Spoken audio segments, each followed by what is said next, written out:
Moi, j'ai commencé à la chasse, j'avais 11-12 ans à peu près, avec mon père. On chassait le canard noir, le canard gris, la sarcelle. Puis mon père, il a tué du canard. Une fois, là, c'était bien calme, pas un air devant. Papa, il dit à maman, il dit, Diane, je vais faire chasse au canard, on gâche-tu une bière par canard? Ma mère a dit, ben bon, garder une bière par canard, ils vendent pas. Laisse faire, on va y aller, moi, de pelute. Mon père en avait tué 13. Ma mère avait trouvé d'acheter une 12 puis une bouteille de bière. 13 canards, puis ils vendaient pas, mais ben, mon père, dans ce temps-là, il y en avait du canard. Puis mon père, ben, il savait tirer. Tous les printemps, là, on allait au large, là, on allait recueillir des clames. Puis là, il y avait des messieurs qui venaient de Como. Quand on en revenait, là, les messieurs, ils prenaient un couteau de poche, puis ils ouvraient la clame, puis ils mangeaient des clames crues. Ah, les autres étaient flots, là, on trouvait ça écœurant. Quand la pêche aux clames était bien décollée, là, c'était la fin de semaine de Pâques, là. Là, tout le monde arrivait de partout, là. BCUG, les Buissons, la Haute-Rive, la Chute, Bécomo. Tout le monde allait aux clames. Alors, ça durait toute la fin de semaine de Pâques. Puis la mère, elle donnait bien. Ça mettait toutes des pancartes, clames à vendre. Dans ce temps-là, on vendait ça quoi? 2 pièces. 2 pièces du chiot. Ça a monté tranquillement avec le temps. Là. Fait que, moi, les clames, je connaissais un peu. Je n'étais pas tout seul. Là. Tout le monde de la police faisait ça. C'était plaisant. Le printemps, c'était plaisant. Il y avait l'usine de clames, de transformation, parce que les autres, ils mettaient ça en canne. Il y en avait, ils y allaient avec des chevals, puis une charrette, je sais pas trop, avec des roues. Tout le monde embarquait là-dessus, puis s'en allait au large. Quand la mer montait, ben, ils s'en venaient avec les clames. Je me rappelle, quand j'étais flot, les clames, 1 pièce du chiot. Puis M. Gagné, il fallait mettre un compte. Moi, je disais à M. Gagné, si vous prenez un chiot d'eau, il n'y a pas de compte dans un chiot d'eau, ça se peut pas. Ouais, mais il disait, moi, un chiot de clame, ça me prend un compte. 1 pièce du chiot. C'est pas payé bien, bien. Moi, on les gagnait, nos clames, là.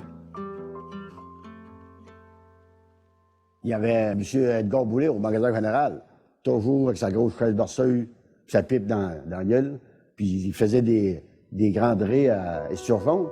C'est lui-même qui faisait, là. Et puis il tressait ça, c'était bien fait, là. Il descendait au quai, puis là, il y avait M. Tremblay, il restait juste en face de la côte du quai.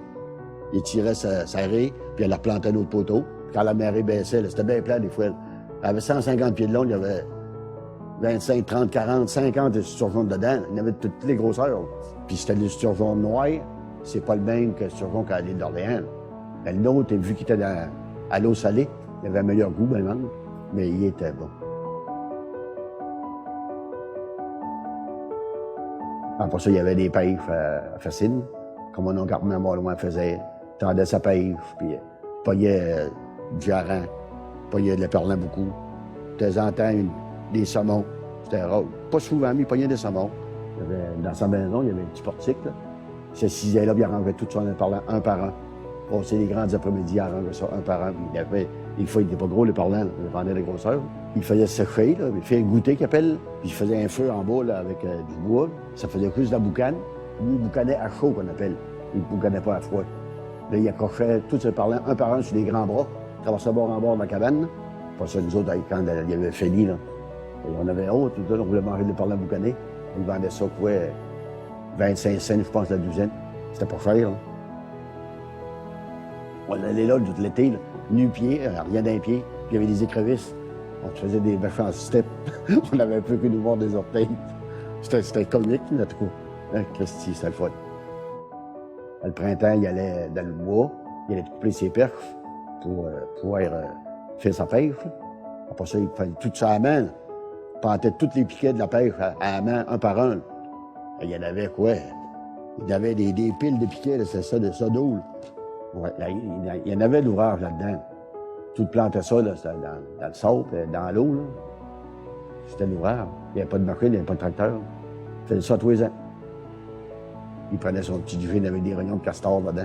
Il disait, veux-tu goûter un petit verre de gin avec des rayons de castor? Bon, je peux pas goûter à ça, moi non. Et bon, mec, c'était méchant. C'était de la dynamite, c'est compliqué. Donc, le gouvernement a commencé à acheter les permis de pêche. Après ça, lui, il avait toujours eu sa pêche.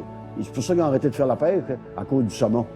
Ils ne voulaient pas qu'ils prennent de saumon. Puis le dimanche, il fallait rouvrir la pêche. Il y avait une porte à spray en avant. Pour ouvrir le dimanche. tu n'avais pas le droit de pêcher. À partir du lundi, tu avais le droit.